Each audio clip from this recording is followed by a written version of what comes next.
Hi, everybody. Um, Going with a new uh, old mantra, I guess. I used to want to do bullseye handicap, and my whole mojo has changed completely. Mondays and Tuesdays, most people are handicapping for Wednesday, Thursday, Friday, and Super Saturday. Um, I don't have to do any of that, which is, the biggest change. Um, I've made a paradigm change where basically I'm doing almost everything opposite of what I did for 40 years. I've been a horse player for 40 years, and Mondays and Tuesdays you take off or you're getting ready for the week. Well, I'm taking off. I basically have left the horse racing bubble and went into the world bubble. And at first it was a little bit scary, but now it's okay. It's not a problem. It's actually very good. I truly enjoy it. I'm amazed after 40 years how I've taken my life back, how I've saved my own life, so to speak. Because of the fact it's 2 weeks now, and for the last month I haven't opened up a racing form at all. I never want to open up a racing form again to handicap horses because as a horse player, once you open up a racing form, you're on fire.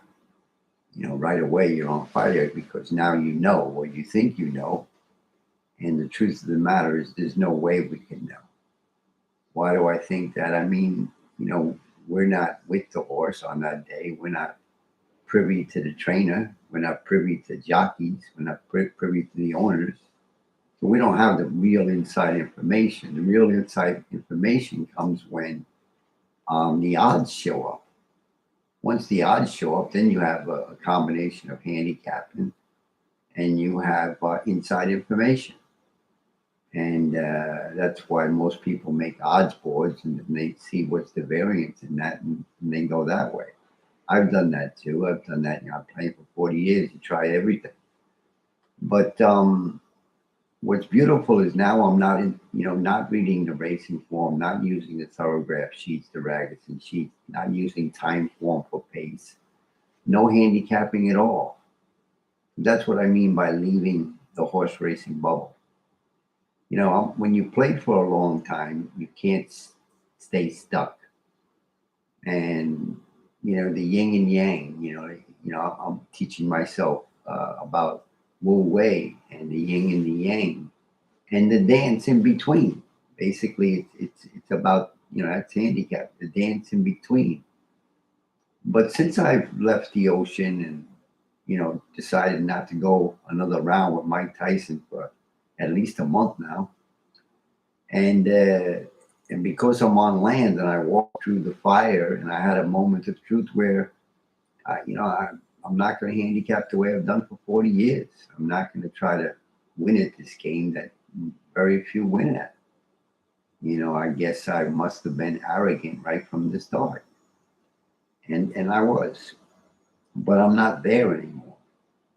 And again, I can't tell you how enjoyable it is to not be insane. Because one, as a horse player, when you open up the racing form, you become insane. You don't even know there's a world out there.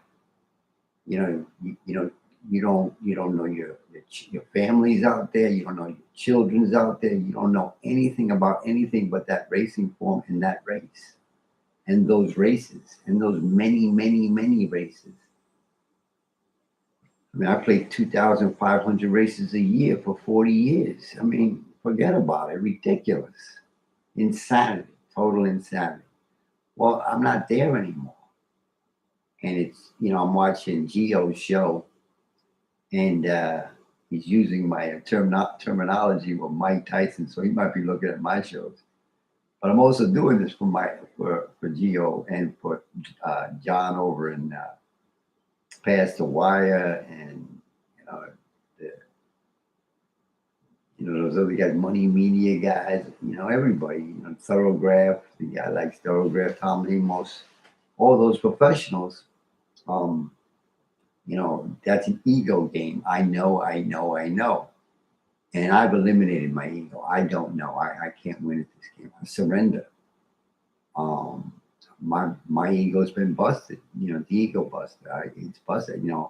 I feel I can beat a race maybe once in a while, but I can't beat the races. So that's where the paradigm change started. Was I'm not, what can I be good at and what am I bad at? And over 10 years, you eliminate the races that you're just not good at, or you just don't have a mojo for, or you don't get lucky for. But you got to get skinny, jockey weight. You can't stay, you can't have a fat guy appetite. Like Gio has a fat guy appetite. He's a big dude, so he's got a fat guy appetite. He's going to play. He's going to give you not only the winner, the exacta, the triple, the super, and it goes on and on and on. Man, your fucking head blows up. Your head blows up. Just watching it. I'm watching this 2.5 hour show, and you got to watch it like in doses because it's fucking insanity. But that's okay. I was there with them. I did the same thing. For 4 decades, I did the same thing. And if it works for them, that's good. It's not a criticism. It's just I'm so glad not to be there. I'm so glad to be out of the horse racing bubble for a month now. To not ever pick up a racing form again because it's useless data. The only thing that's important if you want to play the races is the odds board. And then from there you can do your approach. But to think that horse racing information is going to help you, thoroughgraph sheets are going to help you. You're going to get ready for the Travers this Saturday, and people are going to be handicapping for hours and hours and hours. I remember when I used to play, I would have to skip some of those Wednesday, Thursday, as many days as possible over the last 10 years. I tried not to play Wednesday, Thursday, and Friday, and then only play 1 or 2 races on Saturday because, again, you gotta have skinny. You gotta keep it simple, and you gotta focus in on a race that wows you. I have a sign up there. It's called Wow. I don't know why I told him that. I'm gonna fix it. 1 second.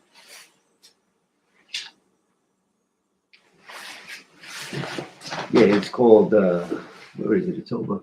Yeah, right there. Wow Horse Racing Experiences. So, wow horse racing experiences that, you're looking at a card and what race wows you? What race, comes out and says to you, I like this race. For me, I'm not looking at a racing form. I'm looking at odds.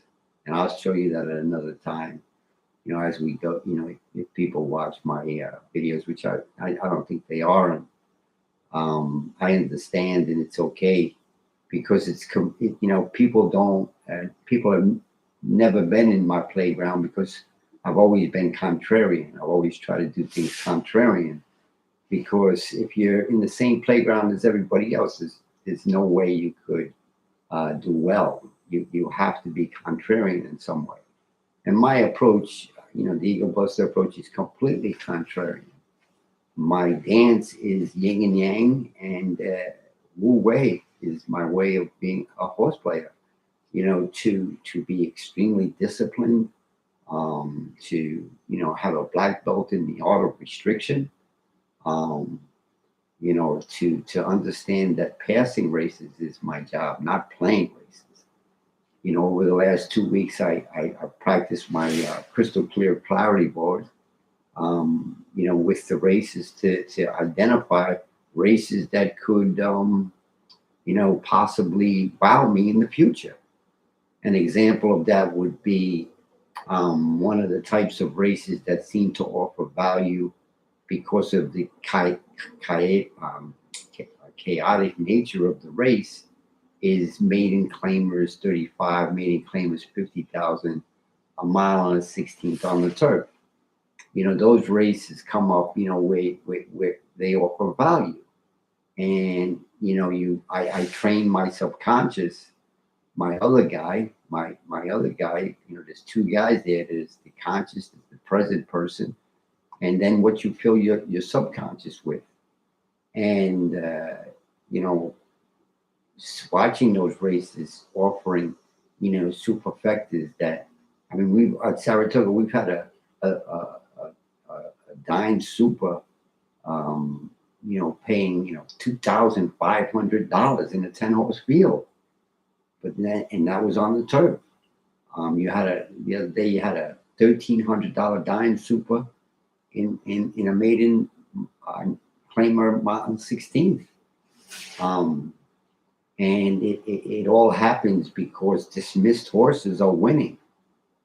You look at the racing form and you see this, or you see that, or you see Pace, or you see Irad Ortiz, or you see Pratt, or you see Jose Ortiz or Franco, and these horses become contenders, or a trainer that's hot. These are contenders. You might spend 5 seconds on the 22-to-1 shots, the 30-to-1 shots, the 40-to-1 shots. Those horses, you don't even look, and that's why if you get two of those in a superfecta, you get paid. If you get one of them, you get paid. But you really get paid if you got two or three. And those are horses that you guys don't have in your pick sixes, pick fives, pick fours. But, these horses are totally dismissed. Those horses, how did that horse win? It looked like the horse only had 3 legs. He's never been on the turf. This is, again, this is horse racing. That's exactly what happens. It's the opposite of you. There's no such thing as certainty in a game that everybody's trying to be certain about. That's the yin and the yang. You want certainty, and you get it a lot of times. But if you never even look at uncertainty, you'll never get you'll never get those 22-to-1 shots.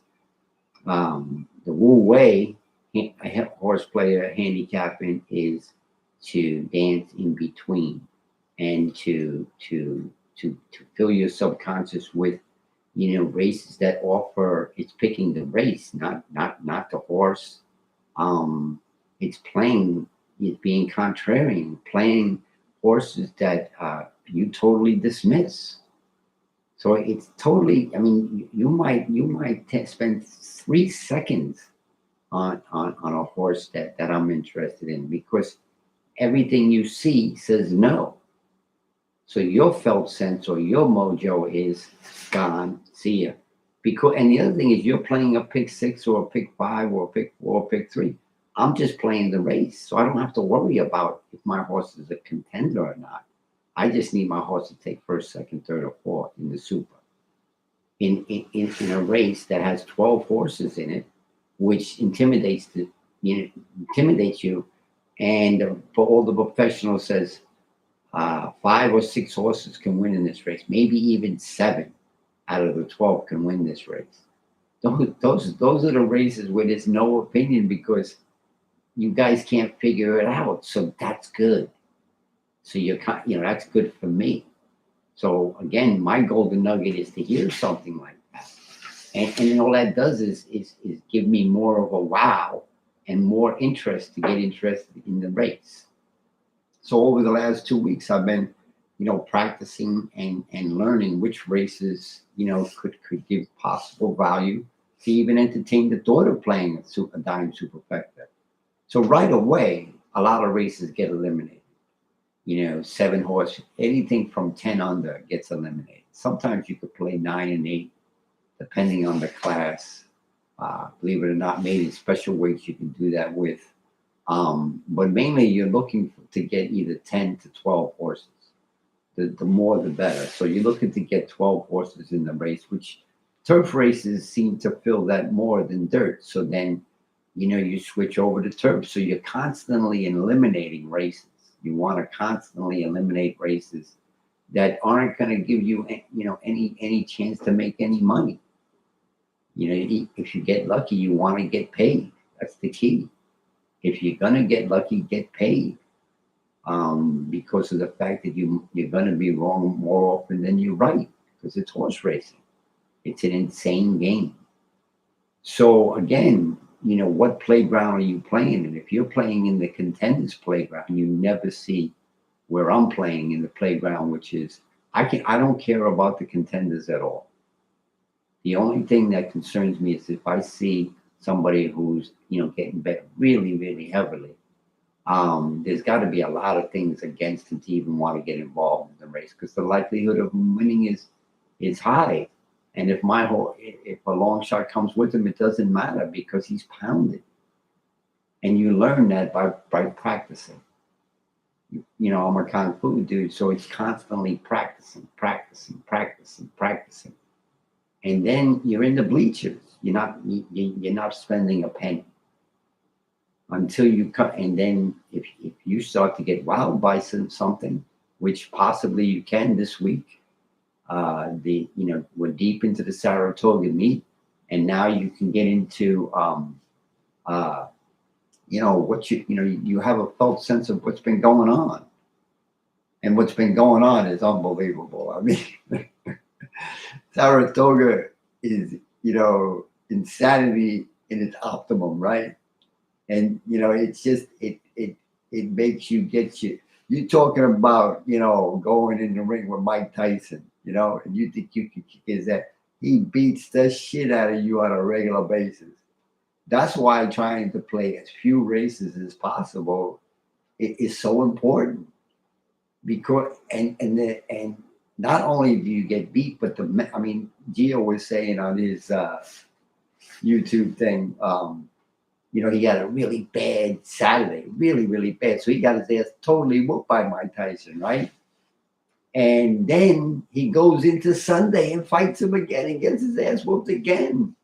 It's like, when do we know when to stop? Do we pause? Do we as horse players understand that we don't have to play the race? And if you don't know that, I'll give you permission. You don't have to play the race. But a very important thing that you do have to do is you don't open the racing form. If you don't open the racing form, you're not going to play that race. So on Wednesday, if you decided that you didn't want to play, you wanted to wait, don't open the racing form. If you don't look at it, it's the same as looking in the window, in a window where you see somebody and it's a beautiful woman, and you're like, you're in. You look at it, you're in. There's no doubt about it. We're just weak. As humans, we're very, very weak. And then you're on fire. And then you didn't even have an opinion that day, so to speak, when you first looked at it. But then you go in again and you look at it. And now all of a sudden, of course, because horse player, everything, then you're going to start to get involved. Instead of playing no races, you end up playing 5 races and you don't do well. That's fat guy appetite. You gotta keep restricting yourself. And the only way I was able to restrict myself was becoming aware of the fact that horse racing information is freaking fucking useless. Useless. And not only is it useless, it makes you insane. All of a sudden, you go from a stupid motherfucker to a genius. And then you realize, oh shit, I'm still a stupid motherfucker. I mean, it's total insanity. It's an unattainable achievement that only fucking nuts like me do. And if you win at this game, you're either an extremely lucky person or you're a genius. And my genius is learning that horse racing information was the catalyst of my addiction to playing the races for 40 years. And again, one day of not playing, and I've not played for a month. I looked at a racing form for a month. And I've saved my own life and spent because getting out of the horse racing bubble, now I'm in the world and I'm 70 years old and I realize, you know, I can be more responsible, not to other people right away, but to myself and then to other people. You know, take care of business. And it's unbelievable the last month. And I haven't been on for 2 weeks because, you know, these changes have just, you know, I'm in the world bubble now. You know, I'm not in the horse racing bubble. So, you know, like I don't open a racing forum. I do watch the shows, but I don't watch them live. I watch them after the fact. Just to listen to golden nuggets, just to listen to get a mojo, just to, you know, again, when you know our data, 95% of what we're talking about is total bullshit, right? Total bullshit. And you know, people have it as their background music, or they put it on, take, turn it off, put it on, turn it off, whatever. But if you sit there, 5% of it is good. Like Geo in the Pacific Classic was on Original Sin. You know, he liked Original Sin. He made Original Sin his fifth choice at 22-1. But he's going toward hip focus at, you know, inflated odds. He's going at other horses with it, you know, Finger. Finger had to be on the lead, and it's a highly pressured race. Finger was a throwout in my mind. Um, but he talked about Original Sin. He was getting a mojo for Original Sin. He could have made Original Sin a key, but you know, him not liking Nightbridge and going elsewhere, you know, was part of his tilt on Saturday. Well, actually, his tilt is Saturday and Sunday. Was part of the downfall because you know, he's not looking for dismissed horses. He's looking for contenders. Who's going to win the race? My approach is I'm not looking who's going to win the race because did that for 40 years. I've done that for 40 years, where I've um, looked for contenders. Who's going to win the race? Now, no, I'm looking at the three or four horses that you dismiss. That's all I'm looking at. And then I'm listening. I've been listening to the professionals to see if their impact could help or hurt. And it's been 50% yes, especially with certain ones. You know, just getting a mojo again, filling your subconscious mind, the mind that's the boss, the ultimate boss, with little trinkets of gold, little trinkets, and then you yin yang back and forth to I like this, I don't like this, this feels comfortable, this doesn't feel comfortable. I find myself with a tendency to go this way and I need to go that way. Again, what you're doing with my approach is again you're dancing. It's a dance instead of a script. You know, for a movie, it's more of a script for a dance. You want to be able to flow. If you wobble, as the late Mike Pizzola would say, if you wobble, then you pass. If you wobble, you pass. All right. If you continue to get wowed, then you can entertain the thought of playing, continue, you know, the possibility of making an investment in the race. But you don't want to gamble on races, on a lot of races. And again, fat guy appetite is a lot of people's downfall. You know, playing 6-horse fields, playing so many unplayable races that offer no value, but because you think you have to play. So again, leaving the horse racing bubble and going into the world bubble, which I haven't done for 40 years, but I've been trying to for the last 6 years, 10 years, to get to this place. So it wasn't easy. because it's like you're constantly, you're completely reprogramming yourself to be somebody else.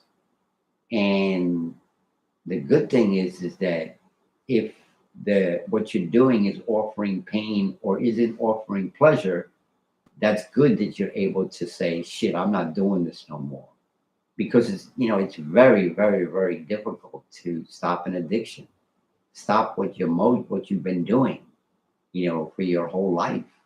It's the same when a person, leaves a job or leaves, is it can't ride the motorcycle anymore, can't pick up a hammer anymore, can't, do surgical operations anymore because his hands shake. You have to adapt to a new way, the WuWei. The WuWei, you're adapting. Your water, you're hitting the rocks and splashing off the rocks and continually going. Horse racing is the same fluid motion. You're constantly going and playing and playing and playing.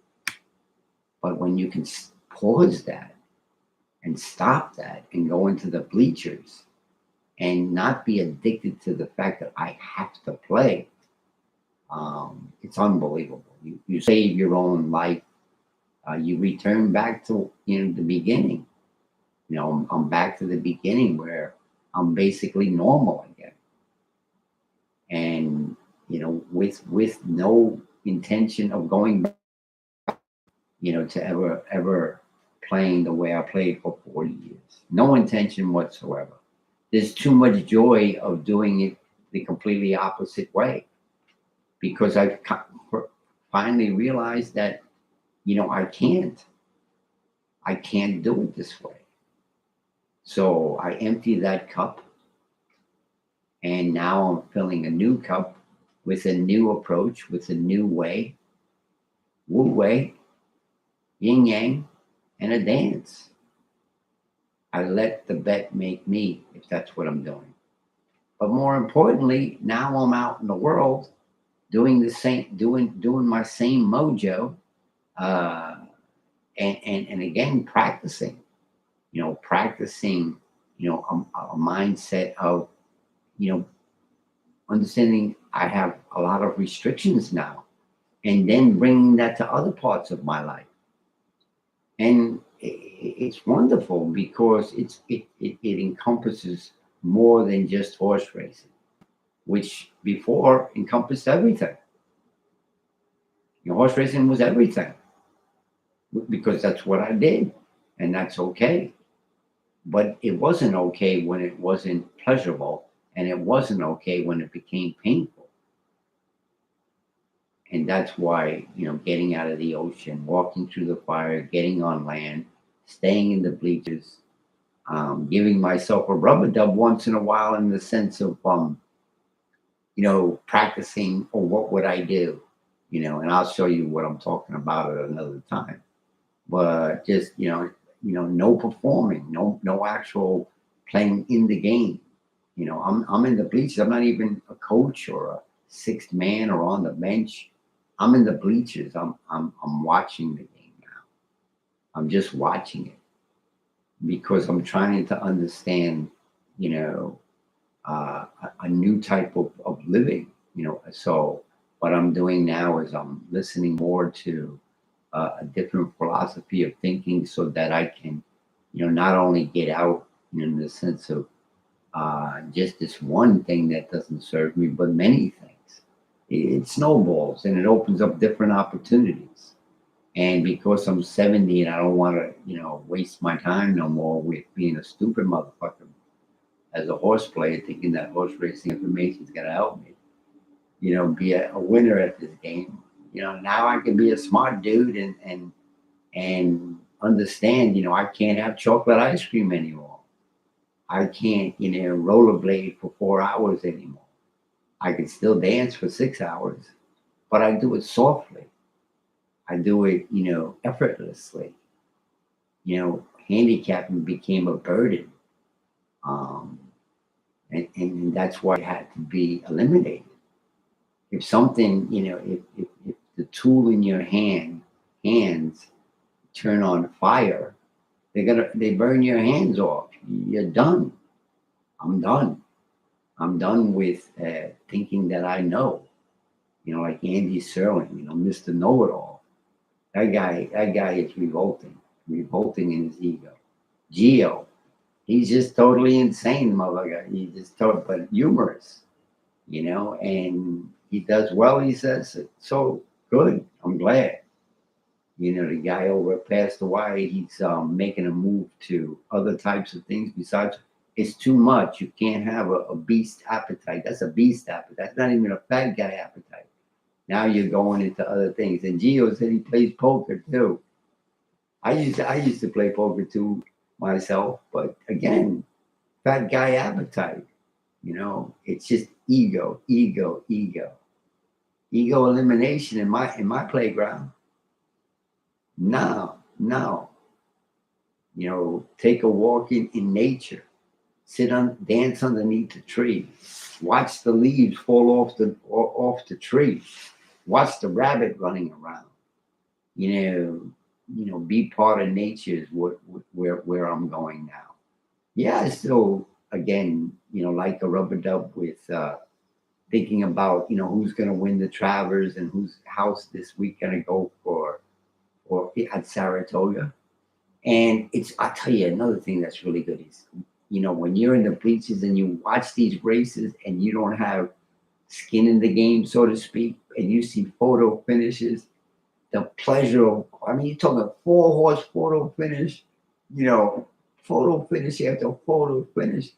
It's so, so much fun at this level. So I'm enjoying horse racing at a completely different place from the bleachers in the sense of it, because of the fact that afterwards I don't have to feel so horrible or feel so stimulated. Again, the dance in between. While you're trying to get your game right, you have to do the dance in between. You got to go into the bleachers. You got to recover from the experience of being a horse player. Again, going back to that sign, try to limit your races to where you have a wow horse racing experience. That's picking a race that you think you can have a wow, you have a felt sense the bet made you. And, Wednesday, Thursday, and Friday, maybe I'll get back on again. I enjoy doing these things because of the fact that, again, rubber dub, it's just, I'm still, I like the guy says, I like the smell. I quit smoking, 10 years ago, but I like the smell of the cigarette. It's the same thing. I never want to open a racing form. And I actually don't even want to glimpse at it, but I still like to watch horse racing. And I'm surprised that I really like it and like it even more than without the anxiety of winning and losing. What about just hoping that, everybody does well and I'm just watching the race? That's what's happening because I'm not in the horse racing bubble. I'm in the world bubble. And learning how to live in the world bubble. That's where I have anxiety now. So no anxiety with horse racing because I'm detached. I have a guru in detachment, black belt in detachment. I've detached. How do you detach? You don't open up the racing form. It's the only way even you can even consider it. It's the only way you can consider it even for a moment. Again, you don't have to bet every day. You don't have to bet Wednesday. You don't have to bet Thursday. You have to understand that simplifying the game, making the game more doable. I was doing that for 6 years, 10 years, and then more and more intensely till I got it to 90%, less than what I did, over my 40 years of playing. So down to, if I ever did want to play a race, I'm probably only playing like 200 races a year versus 2,500 races a year, because those were unplayable races. Those were string bets. Those were, I need to get all of this. I need that. No, now it's one race a day, Super Saturday, maybe two, if you have the mojo. If you have really good mojo, then and you skipped Wednesday, Thursday, and Friday, and you're just playing Saturday and possibly Sunday, then you can dance more. But again, you don't do like Gio was saying. He played all day Saturday and then he went into Sunday. It's too much. It's a fat guy appetite right from the start. You allowed yourself to be exposed to an extremely negative experience from Mike Tyson. And not only is his two teeth gone, now your two teeth are gone. You're baba boo boo. You're knocked out all bloody, totally on tilt. The worst experience you can have is being on tilt on a Saturday, a Super Saturday. You're at the prom, and all of a sudden, somebody puts your tuxedo on fire, and you're gone. You're baba boo boo. That's our game. That's our game at the worst. I never am gonna ever. I never want to experience that again. I never will. But it's because I understand. I comprehend. I've become aware that horse racing information is the core of the insanity. And once you know that, as a long-term player, um, you can start your journey. Unfortunately, it's a long journey. And it takes a long time to get out. For me, it was 40 years to unwind 40 years of behavior. It took 10 years to do it. So it's not easy. Again, I haven't been on YouTube for, I think, at least 2 weeks since the Jim Dandy, which, now the big race is Travers. And, they'll be talking about mostly the Travers and then the other stake races. But we'll see how that all goes going forward. So that'll be it for now. And it was great to come on again. And if anybody wants to ever say hello, I wish I could make it up to Saratoga, but not yet. Maybe one day. But I'm at 475-206-6569. The WuWei horse player. Playing opposite in every way of the way you guys are playing now. Again, like Harvey Pack used to say, may the horse be with you. That little guy. He was great. Bye now.